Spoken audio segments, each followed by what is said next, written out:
अभी मैं अनुराग यादव के घर पे हूँ और मैं आपको बताना चाहता हूँ, मेरे बीच मौजूद हैं क्रांतिकारी। हमेशा दबे कुचले समाज के लोगों के बीच में पहुंचकर अपनी आवाज़ उठाते हैं ताकि पीड़ित परिवारों को न्याय मिले।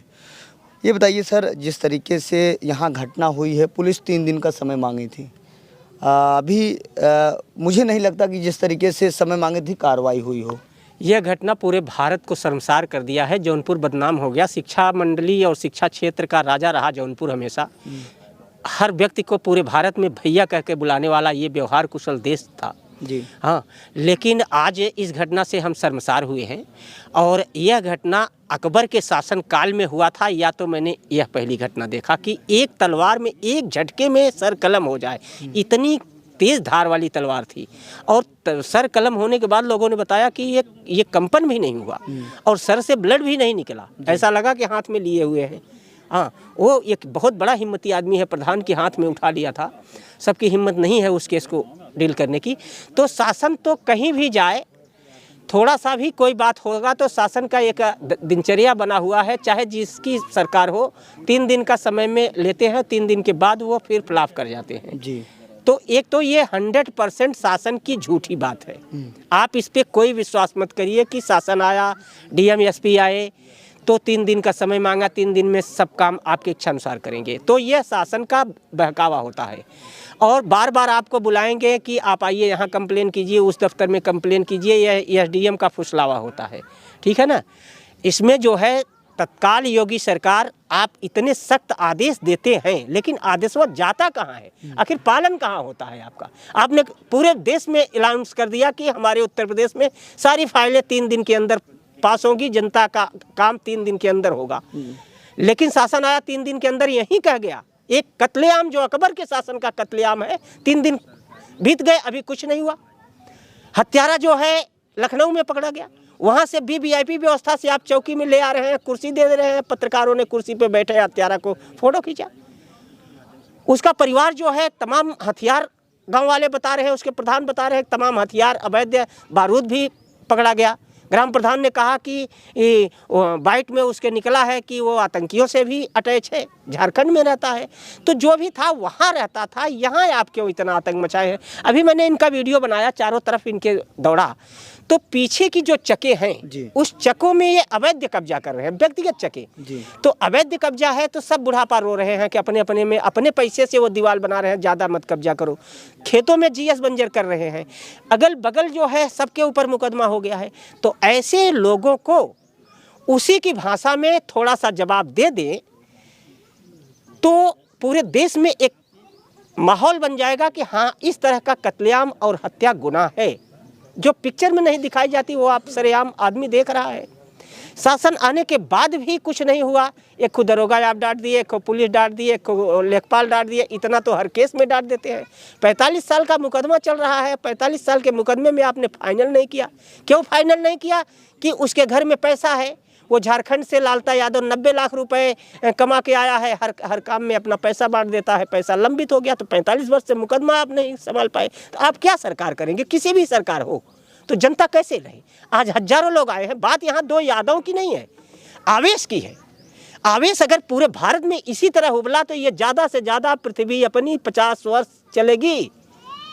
हर आदमी इस समय एक दूसरे से मानसिक तनाव में हो रहा है और युवा जो है बेरोजगार होकर के बाग बगीचों में शराब पी रहे हैं, कट्टा धीरे धीरे फायर करके खोस रहे हैं, वो उनके डिग्गी में, वो उनके डिग्गी में, ऐसे ही एक दूसरे को बहका फुसला रहे हैं। विद्यालय बच्चे जा रहे हैं, कोई पढ़ नहीं रहा है, गाली गलौज दे के चले आ रहे हैं।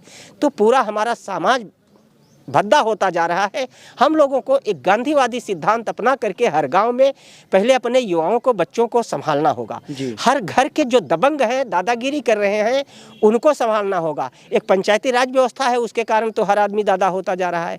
एक आरक्षण SC ST एक्ट जो है, उसके कारण भी दलित संप्रदाय दबंग होता जा रहा है। उसके बच्चे कंट्रोल में नहीं रह गए हैं, चलते रास्ते आमराही को गाली दे देते हैं। हाँ, क्योंकि जान रहे हैं कि हमारे ऊपर कुछ नहीं होगा।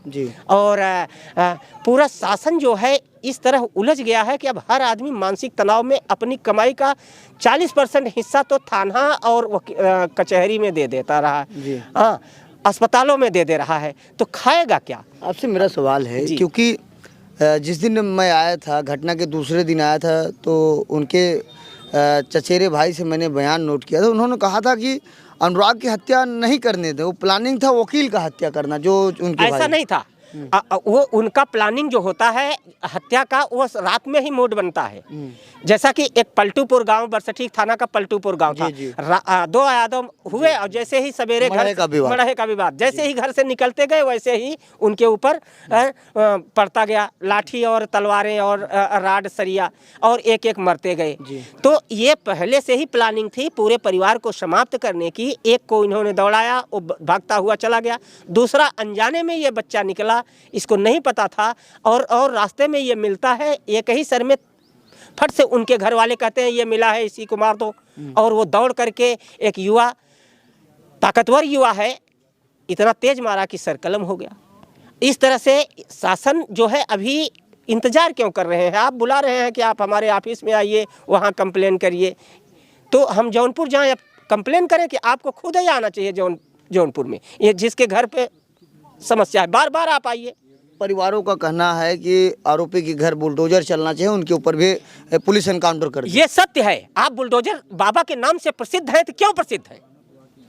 अन्याय हुआ तो क्यों हुआ? ये आपकी जिम्मेदारी थी। थाने में इतने दिन से हथियार रखा हुआ है, थाने में क्यों सूचना नहीं दी? क्यों सूचना थाने वालों ने नहीं लिया? इंटेलिजेंस आपका क्या करता है कि किस गांव में कितना हथियार है? कोई अवैध हथियार रखा हो और इंटेलिजेंस को पता नहीं हो? ये गांव वालों की सत्य मांग है कि योगी सरकार का बुलडोजर जो आप इतना चर्चित किए हैं, तो आना चाहिए। जीएस बंजर में बना करके आप 45 साल से मुकदमा रोक करके बैठे हैं पैसा के बल पे, और आप कार्रवाई नहीं कर रहे हैं।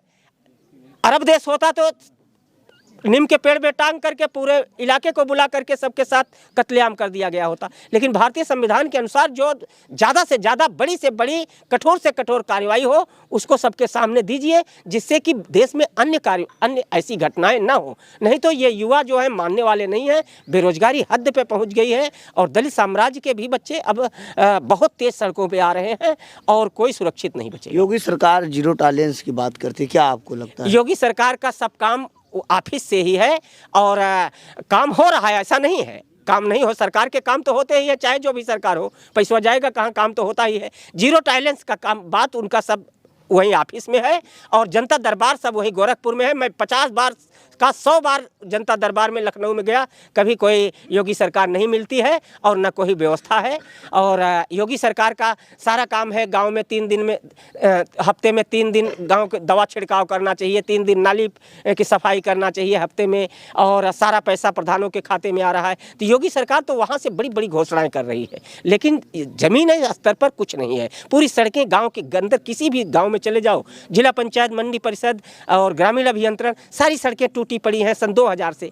योगी सरकार उसमें कोई नहीं कर रहा है, कोई नहीं है। वीवीआईपी 2 सड़क दिखा दिए कि हमने इसका कर रहे हैं, हम इसका कर रहे हैं, नितिन गडकरी के दिखा के हाईलाइट कर रहे हैं। कहीं ऐसा तो नहीं कि आरोपी का भाई दरोगा है इसलिए केस को दबाया जा रहा है? 100% ये बात है। एक स्टाफी मामला, स्टाफ का मामला चलता है, और ये स्टाफ के मामले की वजह से ही ऐसा हो रहा है विलम्ब, और न्याय होता है। हम लोग, अगर आप नहीं करते हैं तो इसमें हम लोगों का प्लानिंग कर लिया जा रहा है, नहीं तो हम लोग लंबा धरना प्रदर्शन करेंगे। जी, अन्ना खड़े रहेंगे। अन्ना तो खड़े है ही हैं, बस फर्क ये है कि आप कह रहे हैं कि हमने पकड़ लिया है मुलजिम को, तो मुलजिम पकड़ना पहली प्राथमिकता होती है। मुलजिम को पकड़ लिया तो फिर जो जनता मांग रही है, गांव मांग रहा है, समाज मांग रहा है, उस पर कार्रवाई कीजिए। इतना लंबा मुकदमा चलना, पुलिस सारी बात को जान रही थी, राजस्व विभाग भी जान रहा था, फर्जी तरीके से मुकदमा होना, परेशान होना है। ये अवैध ढंग से उसके पास पैसा आया है, खूब लुटा रहा है। जिसके पास पैसा होगा वो सब ऐसे ही यहाँ जौनपुर में कब्जा कर रहे हैं।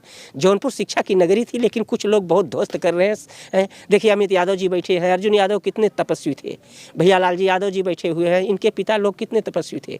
लेकिन अब वो सब समाज बदलता जा रहा है। कितना अभड़ कर लूँ, कितना कब्जा कर लूँ, 400 मीटर तुम कब्जा करके क्या करोगे? अरे 10 बिस्सा में ऐसा मकान बनाओ 5 तल्ला में कि लगे कि हाँ किसी राजमहल के बराबर है। तो गरीब जनता का वो प्रताड़ना जो है, वो दरिद्र बन करके उसके घर पे आया है। उसका नुकसान तो बहुत होगा, सारे लोगों को सजाए मौत होगी, इसमें कोई शक नहीं है। आजीवन कारावास होगा, जो भारतीय संविधान का कड़ी से कड़ी कार्रवाई है, लेकिन उसमें समय लगेगा, विलम्ब बहुत होगा, और पैसे से दाबने की कोशिश भी की जाएगी। जी, तो मेरे साथ ये मौजूद थे। हम लोग ये सब लोग एक स्वर से कह रहे हैं कि तत्काल कठोर कार्रवाई की जाए, तत्काल। अगर उसके जीएस बंजर में है, उसका घर आप तत्काल गिराइए, तब तो हम लोग जाने की योगी सरकार है जी।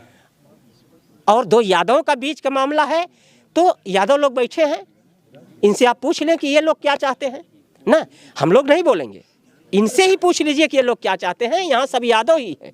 यादव चाहता है कि ये चारों तरफ प्रताड़ना का विषय बना हुआ है, इसलिए इसका तत्काल बुलडोजर चलाया जाए और इसके सारे लोगों को आजीवन जेल से छोड़ा न जाए। जी।